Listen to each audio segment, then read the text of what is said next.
Okay, so this time I don't have one variable over another variable, I have multiple things going on. But you're still going to match up with what's in common. So like the 20 and the 5 would go together because they're both whole numbers, and 20 divided by 5 is 4. You're going to match up your A's. If I have 10 A's on the top and 2 A's on the bottom, 10 minus 2 is 8, so it's A to the 8th.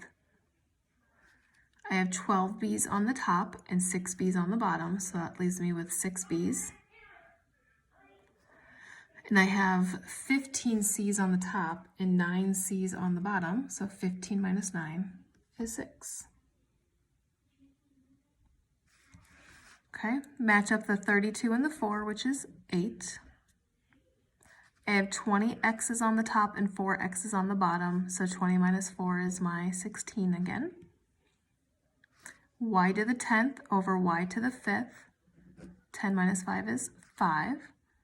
And then I have Z to the 8 on top, but I don't have anything on the bottom, so the Z to the 8 stays. And those two are done. So if you go to page 362 in your book, it talks to you about the fact that if you have x to the 0 power, your answer is always going to be 1. So like if I had 8 to the 0 power, my answer is 1. If I have 4 to the 0 power, my answer is 1.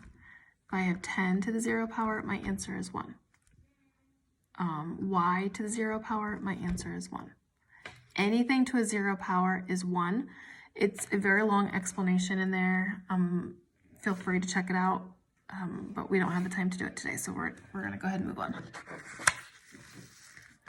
Okay.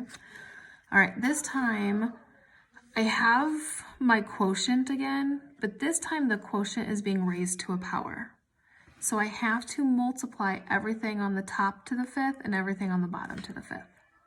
So if I have A being raised to the power, I have A to the 5th. If B is being raised to the power of 7, but that's being raised to the power of 35, remember that's multiplication, so that's 35. C being raised to the power of 3 being raised to the power of 5 is C to the 15th. And D being raised to the power of 4 being raised to the power of 5 is the 28th. There's nothing matching. There's no A's on top and bottom or B's or anything. There's nothing matching, so that's done. Okay, so our purpose was to eliminate the parentheses, which we did. Okay, and this is kind of hard to read, but this is an exponent. These are little exponents, okay? So I have, maybe if I write it out like this, it might look better. It's just the way that the computer makes me write it. There we go. Is that better? So if I have 5 being raised to the power of 3, that's 5 times 5 times 5, which is, 5 times 5 is 25, times 5 is 125.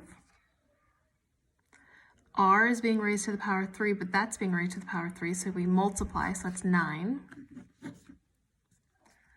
S is being raised to the power of 4, being raised to the power of 3, which is 12. And T being raised to 6, being raised to 3 is 18.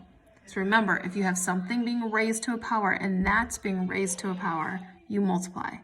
If it's side by side, you add your exponents.